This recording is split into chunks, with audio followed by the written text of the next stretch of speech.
spoko. Zewnętrzny. Wow, wow, wow. Nie działa. Działa. Nie działa. Działa. Działa. On zawsze ma ostrość. Lenovo K3. Masz, teraz masz ostrość na sztywno. Beczki wygotowane. Mhm. Cholera, lampa.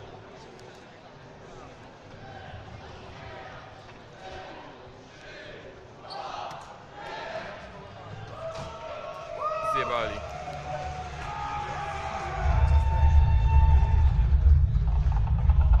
Baścik mi się podoba. Coraz bardziej mi się podoba. Ej, patrz na mikrofon.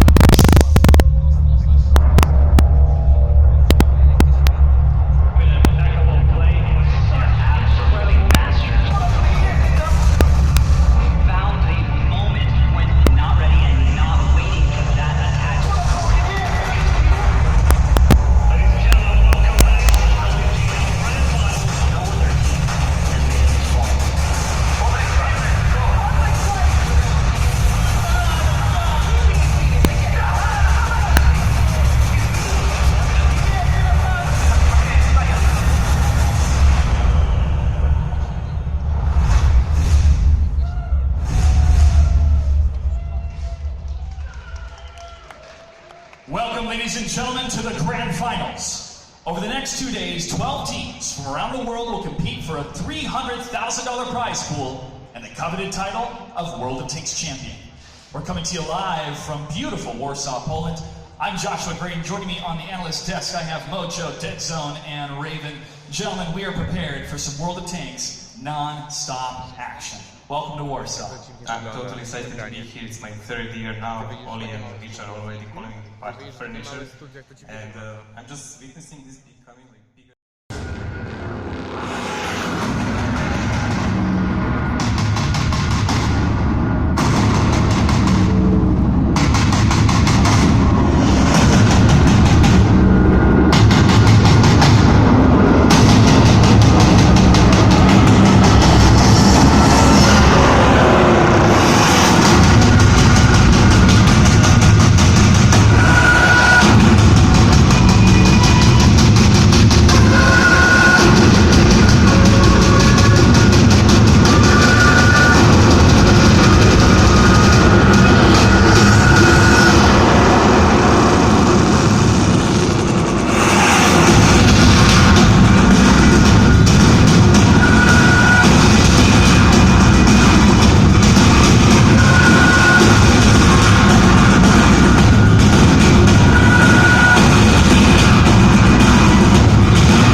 Welcome, ladies and gentlemen, boys and girls, and of course, Dzień dobry, Warsaw! It has been an absolutely epic year in the World of Tanks universe. And I can tell you that every shell fired, every tank destroyed, and every victory claimed has led to this moment. This is the Grand Finals 2016. Now, of course, esports is nothing without the players, the 12 teams that are here, all the guys that have come here to the stadium, you watching at home, playing the game. And of course, there's the little case of the good people at Wargaming. So please, join me in welcoming to the stage the director of esports at Wargaming, Mohammed Fadel.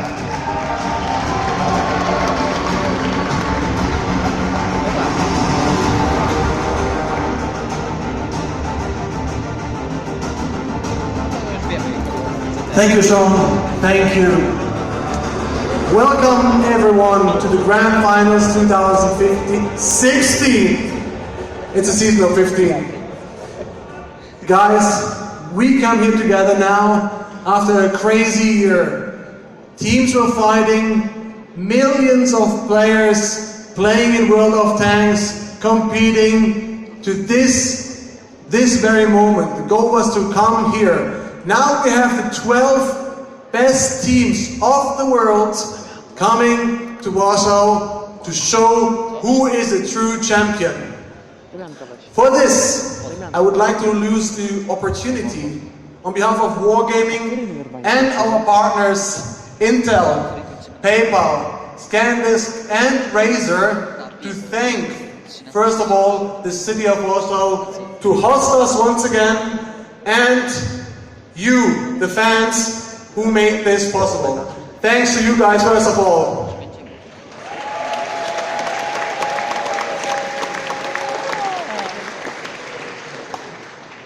I've been a little emotional here. A lot of work is here, a lot of blood and passion. The core of esports is to improve your skills, your plays, your teams, to improve yourself. This is the essence. The teams do this day to day, every minute, show how can we get better. Same for us. In Wargaming now, we are very happy on this moment as well to say, guys, we brought some new things to these Grand Finals.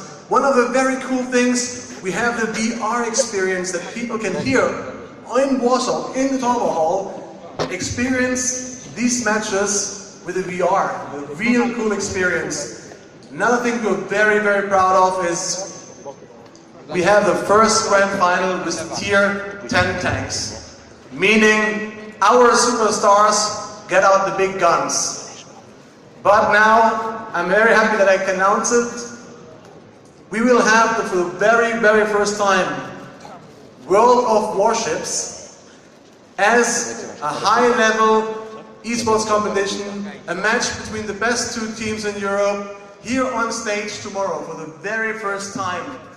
So this is something we're very proud of, because guys, we want to show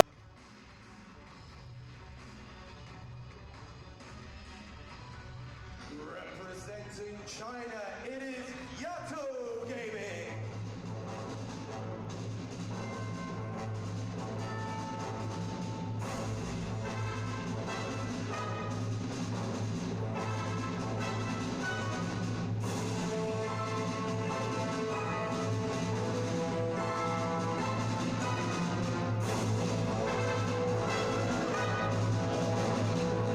Coming all the way from Brazil, it is Red Cannon.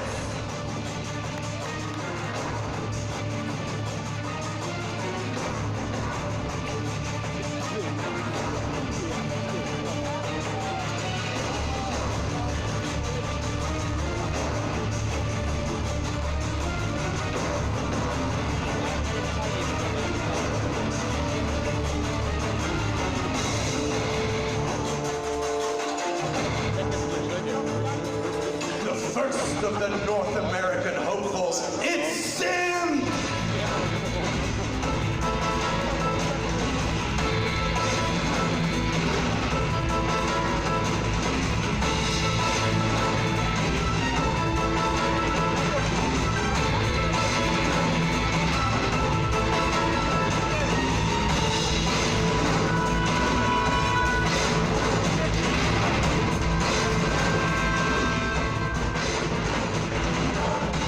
And also from North America, it's Eclipse!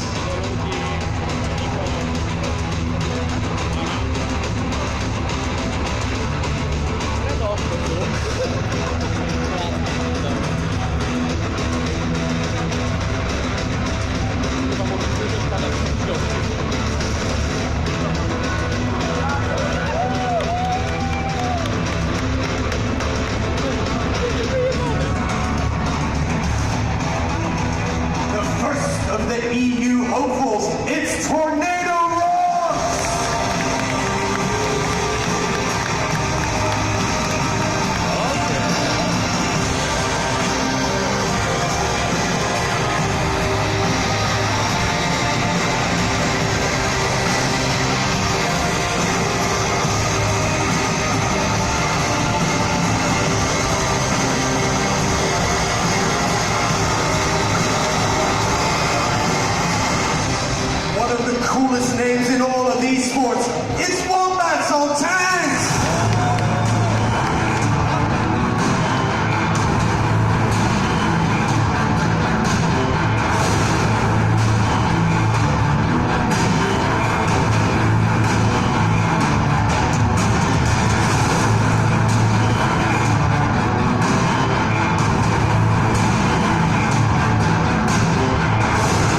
hammer rack just goes everywhere. But other than that, it's pretty good. It's a little bit of a roll of the dice in that respect.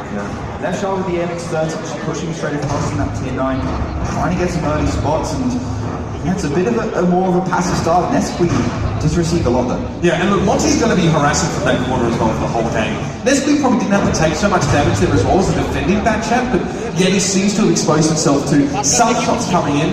So again, if Na'Vi want to proceed in the same way, they need to really much hold down. We're actually pushing towards the north here for a cap. Simultaneously, 3-1-13s here in the middle of the map. Monty trying to reset, get the shot towards Ryder, but they're pushing off this cap now. A lot of those tanks in the north, you can see on the minimap. Na'Vi getting in position now. Near you, knows this already, having to back away, but out in the open, it's not where the 62A shines. It's got a great turret, but it's very, very vulnerable. But here's the main brawl happening in the middle of the village. These 113s now getting to grips with most of Hellraisers. Looks like they're outmatched. The FE215s will just blow apart those 113s. The EPM's a lot higher, 2.5k HP to play around with. They're just getting absolutely blown away. Now it's starting to trade.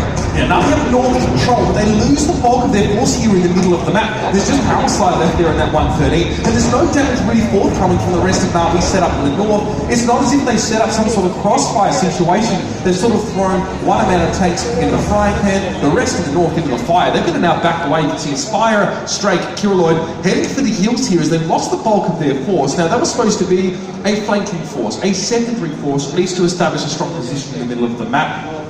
Na'Vi is very straight pushing those 113s in for the fight in the middle, where they're trying to distract so they can get north position, because they just seem to shot themselves in the foot. Well, you put a 113s in the cap, you make the other team come closer to you, because of course they have to get into position to reset, and then you push the 113s out of the cap into that right side. And it's kind of an obvious tactic in the fact that if you really wanted to cap the 113 makes no sense. You have an IS-7, it's a lot better at surviving. So Hellraisers saw it perfectly. They saw that when the 113s were coming out of the cap, they should just push out, come around, flank, and take them down. So the Kirilloi, they're struggling to penetrate on towards that, I think it was an FE215B in the AMX-30. Don't always see them picked up in that tier 9 slot. Quite often actually teams will take double Conqueror, or maybe they'll pick up a tier 8 or something different like that, but this time seems to be the plan. Obviously they got pretty much wrecked. Kirilloi still in one of them here as well. It's the other option. You get the Lorraine 40 or you can get the AMX-30 at tier 9 there as well, which is not an auto-load tank. It's not part of an auto-load medium line. And I haven't really seen too much from them in this round to really justify the position perhaps.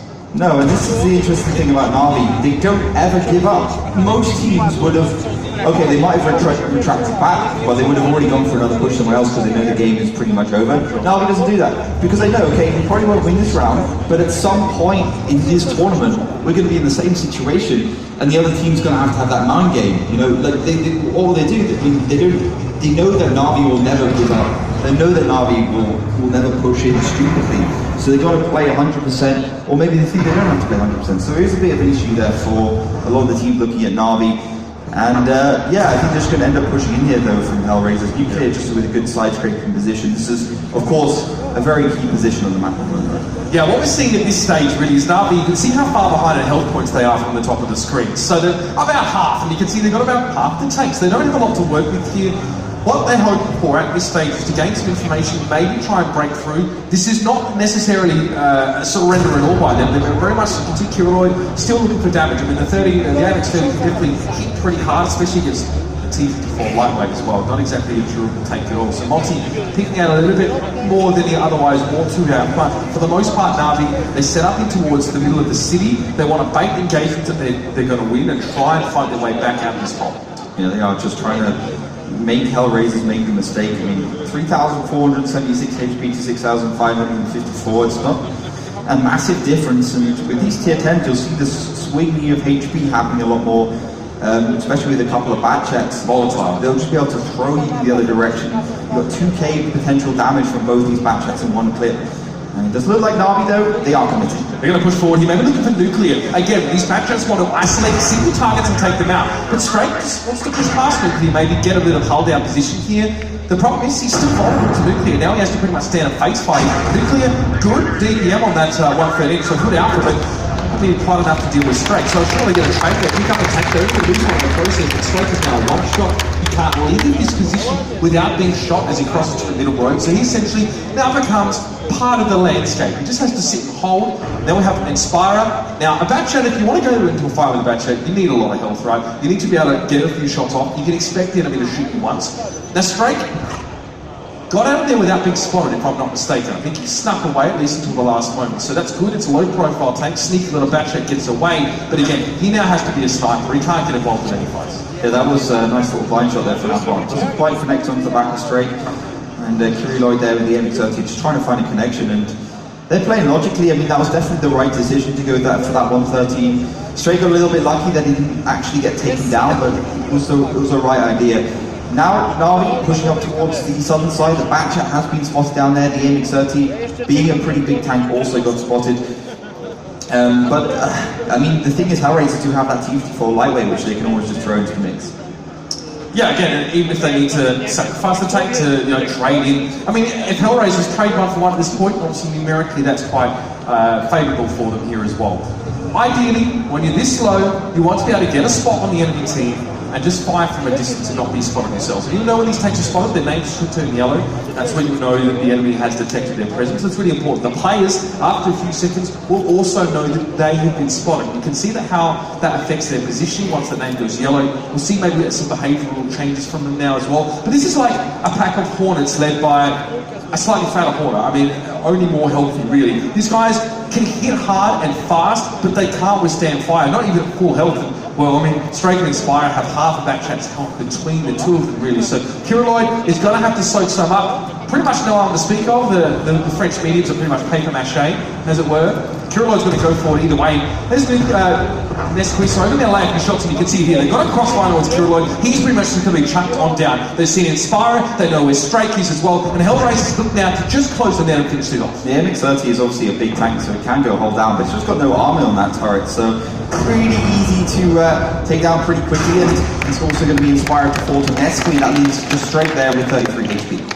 Okay, so this map pretty much progressing the way we expected it to. Now Strake is going to be caught. Nesquik's on reload here as well, having to reload multiple shells. I mean, it's taking 36 seconds or so, so Strake does get some free damage on it, maybe able to finish him off. But again, this is just after the fact. The game's already done. Hellraisers will make it one apiece here. And that's pretty much the